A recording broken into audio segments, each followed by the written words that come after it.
Hey guys, Dr. Sean here with Stability Movement again.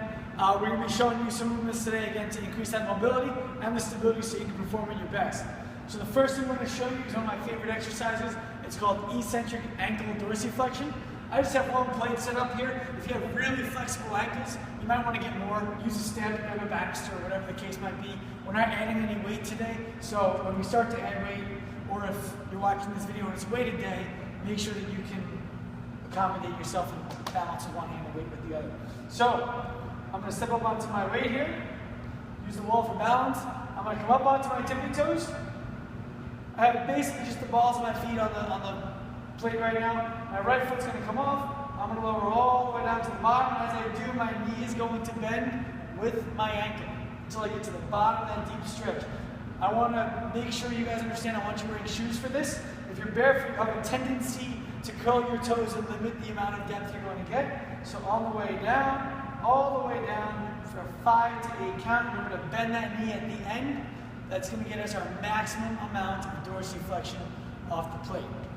Up next, coming back to our PVC pipe, we're going to go ahead and do some prone pass-throughs. Okay, so I want you guys to lie on your stomach. This is really going to force some thoracic extension. And again, lying nice and prone. Just go ahead and bring that barbell or that PVC pipe, up over your head. Inch the hands in a little bit.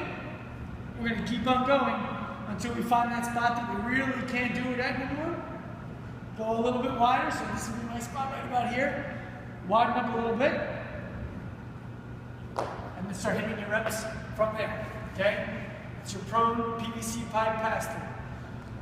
Up next, based on whether or not your testing was good for the shoulder press in front, or the shoulder was better for the pressing was better for the shoulder press from behind. We're going to come over to our barbell that's already racked here.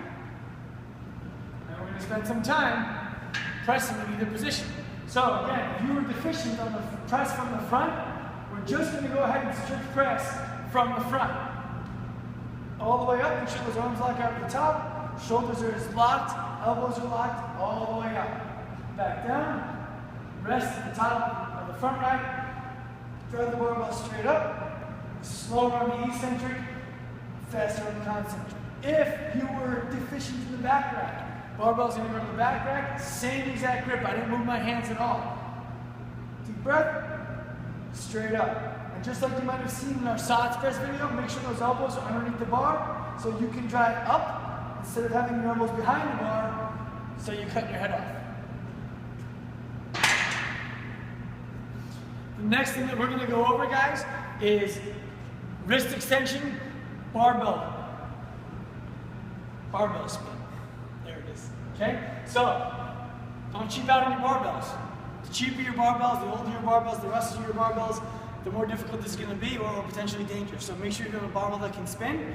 You can load it with 45 pounds on each side, 25 pounds on each side, or 300 pounds on each side. I don't really care. We're not moving the bar.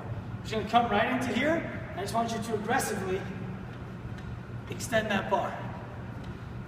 Okay, we're just working on strengthening the posterior part of the hand and wrist, and essentially eccentrically lengthening the front side. Up last is an exercise we call Haydn's. So Haydn, I'm going to take a 4-foot mat right here. I'm going to jump from one side to the other, landing on one foot and jumping back through. So from here, starting with my right, I'm going to jump to the right, to the left, to the right, to the left, and back and forth. Okay, this might seem like a silly exercise. We don't do a lot of stuff laterally in the CrossFit gym. I promise, it'll burn your ass worse than bad Mexican food. Enjoy.